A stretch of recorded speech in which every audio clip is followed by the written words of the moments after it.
स्वागत है दोस्तों आपके अपने YouTube चैनल बेस्ट टीचर पर। आपने अभी तक हमारे चैनल को सब्सक्राइब नहीं किया है तो कर लीजिए दोस्तों। आज हम बात करने जा रहे हैं इंडियन हिस्ट्री के सेकंड पार्ट की स्टैटिक जीके की दोस्तों। बहुत इंपॉर्टेंट क्वेश्चंस हैं।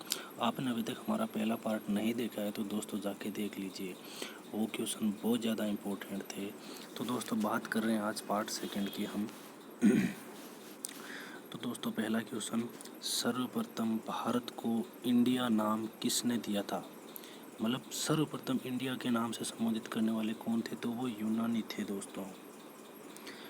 चावल के साक्ष्य में कहाँ से प्राप्त हुए हैं? तो वो रंगपुर एंड लोथल से प्राप्त हुए दोस्तों।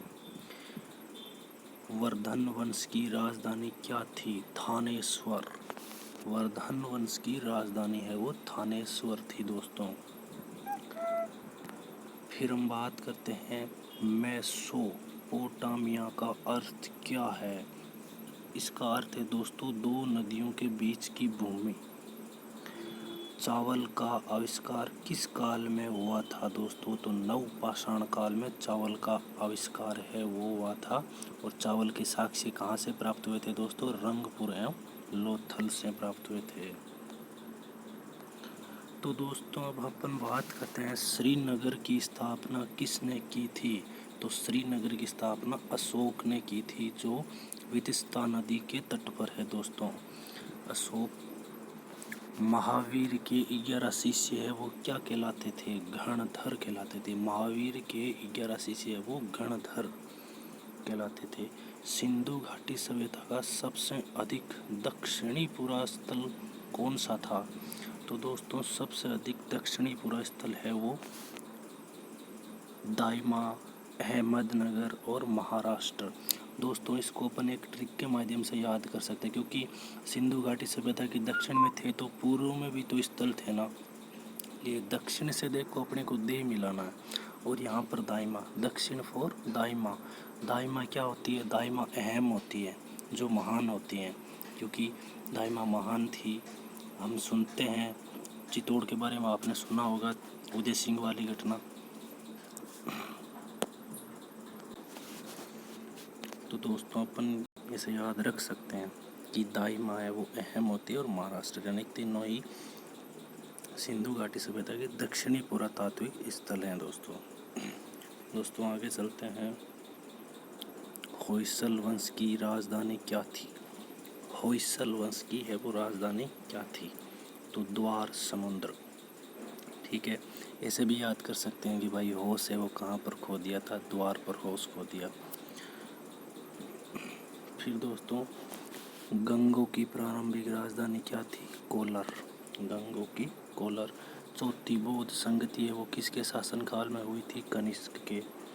पृथ्वीराज रासो के रचयिता कौन है? चंद्रवरदाई। सांख्य दर्शन के प्रवर्तक मुनि है वो कौन थे? कपिल मुनि। कपिल मुनि कहाँ पे है दोस्तों? बीकानेर कोलायत में है, जो एक पवित्र स्थल माना जाता है। चीनी यात्री हैनसोंग भारत कब आया था? तो 630 से 644 ईस्वी के बीच में आया था। समुद्रगुप्त का उत्तराधिकारी कौन था?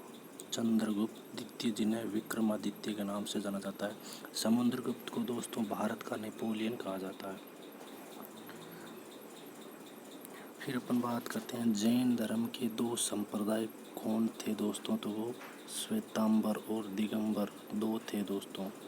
आग का आविष्कार किस काल में हुआ था? तो पूरा पाषाण काल में।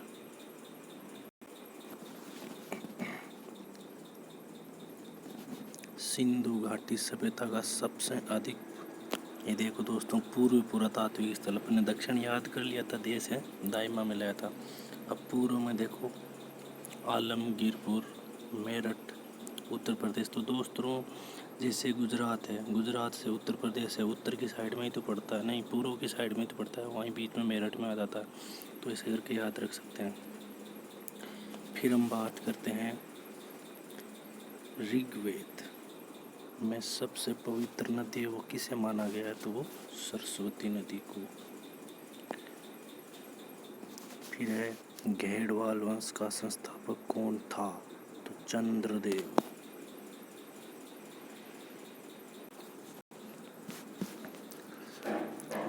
मनुस्मृति किस वंश के समय में लिखी गई थी? मनुस्मृति वो शुंग वंश के समय में लिखी गई। मन से सूंघना, मन से सूंघना। महावीर का प्रथम अनुयायी कौन था? तो महावीर का दामाद जमाली था। सेन वंश का संस्थापक कौन था? सेन, सामंत सेन, सामंत सेन। दोस्तों आ रहा है ना, सामंत सेन। गौतम बुद्ध के पिता का क्या नाम था?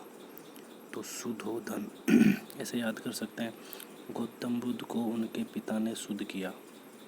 गौतम बुद्ध को उनके पिता ने शुद्ध किया, तो सुधोधन। फिर चोल वंश का अंतिम राजा कौन था? तो राजेंद्र तृतीय। राष्ट्रकूट राजवंश का संस्थापक कौन था? राष्ट्रकूट यानी कि राष्ट्र को कूट किससे? दांतों से, तो दंतिदुर्ग। दंतिदुर्ग था दोस्तों। भारत का प्रसिद्ध राष्ट्रीय वाक्य सत्यमेव जयते है, वो कहाँ से लिया गया है? तो वो मुंडकोपनिषद से, मुंडकोपनिषद है उससे लिया गया है। जैन धर्म का वास्तविक संस्थापक किसे माना जाता है? तो महावीर जैन को। द्वितीय जैन सभा कब आयोजित की गई थी? 1512 ईस्वी में। अष्टाध्यायी के लेखक कौन हैं? पाणिनि। मतलब इसे ऐसे याद रखना है, अष्टाध्यायी यानी कि 8 अध्यायी, 8 बार पानी पाया, तो पाणिनि। दोस्तों तंत्र मंत्र वाला वेद कौन सा माना जाता है? तो अथर्ववेद माना जाता है। अशोक के पिता का नाम बिंदुसार। मोहनजोदड़ो की खोज किसने की थी? तो रसालदास बनर्जी ने 1922 में। मोहनजोदड़ो की खोज रसालदास बनर्जी 1922 में। बौद्ध संघ में प्रवेश करने वाली सर्वप्रथम महिला कौन थी? तो वो गौतम बुद्ध की सौतेली माँ थी। कौन थी? प्रजापति गौतमी। चौथी बौद्ध संगति किसकी अध्यक्षता में हुई? तो वो वसुमित्र व अश्वघोष की। तो दोस्तों इसको ऐसे याद करते हैं, चौथी बौद्ध संगति यानी चौथे में 4 याद रखना है। 4 मित्र थे जिन्होंने एक अश्व को वश में कर लिया, तो 4 से चौथी बौद्ध संगति। मित्र से वश में किया तो वसुमित्र, और अश्व से अश्वघोष। सामवेद का प्रथम लेखक किसे माना जाता है? जैमिनी को। मतलब सामवेद से शाम को जीमना, तो जैमिनी। आदि मानव द्वारा सर्वप्रथम पालतू बनाया गया कुत्ते को। सबसे प्राचीन वेद कौन सा है? ऋग्वेद। कनिष्क की दूसरी राजधानी क्या थी? मथुरा। पाल वंश का संस्थापक कौन था? गोपाल। पाल गोपाल। कनिष्क की दूसरी राजधानी मथुरा। सबसे प्राचीन वेद ऋग्वेद। ठीक है दोस्तों, मिलते हैं अगले वीडियो में। अच्छा लगा हो तो लाइक एंड शेयर कीजिए, और वीडियो में क्या कमी है वो आप मेरे को कमेंट करके ज़रूर बताएं।